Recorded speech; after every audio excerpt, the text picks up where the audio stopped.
رمضان मुबारक का आखिरी आशरा है, तो मैं उन लोगों के वो सवालात थोड़े से इकट्ठे करके बताने को कोशिश करता हूँ। देखिए, एक भाई ने ये सवाल पूछा है कि मेरे कारोबार में रुकावट है, कारोबार चल नहीं रहा, उसके लिए कोई वजीफ़ा बता दो या तावीज़। दूसरे भाई ने कहा है कि मैं नौकरी की तलाश में हूँ, कई माह गुजर गए लेकिन मुझे कहीं से नौकरी नहीं मिल रही। एक और भाई ने भी पूछा है कि मैंने रिश्ते के लिए बहुत ज़्यादा कोशिश की लेकिन किसी भी जगह पर मेरा रिश्ता नहीं हो रहा, परेशानी है। और इसी तरह एक भाई ने कहा है कि घरेलू नाचाकियाँ हैं और घर में इख्तिलाफ हैं, उसके लिए कोई वजीफ़ा बता दो।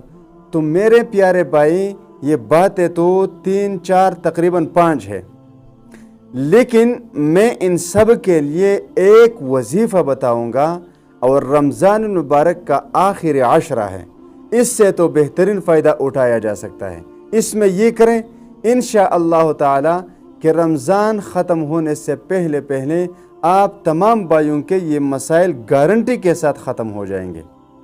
उसके लिए आपने क्या करना है, देखिए, जब भी कोई मुसीबत आए, कोई मुश्किल आए और उसके लिए आप वसाइल इस्तेमाल करना शुरू कर देंगे, तो जब तमाम वसाइल कारआमद न हों और वो काम करना छोड़ दें, तो वहाँ से जो मैं वजीफ़ा बताऊँगा इसी वजीफ़े को शुरू करें। इंशाअल्लाह हफ्ता 10 दिन में आपके तमाम मसाइल ख़त्म हो जाएंगे।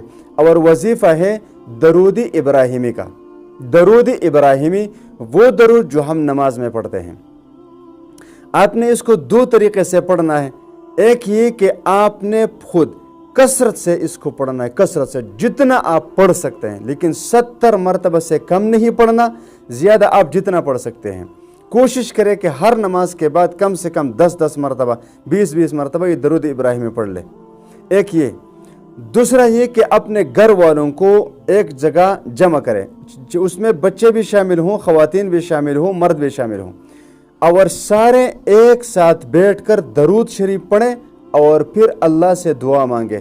कसम अल्लाह की, रमज़ान मुबारक का बाबरकत महीना है, मैंने कसम उठाई है कि इस वजीफ़े में कोई शक नहीं, आपके तमाम के तमाम मसाइल अल्लाह तबारक व तआला चंद दिनों में ख़त्म फरमा देंगे।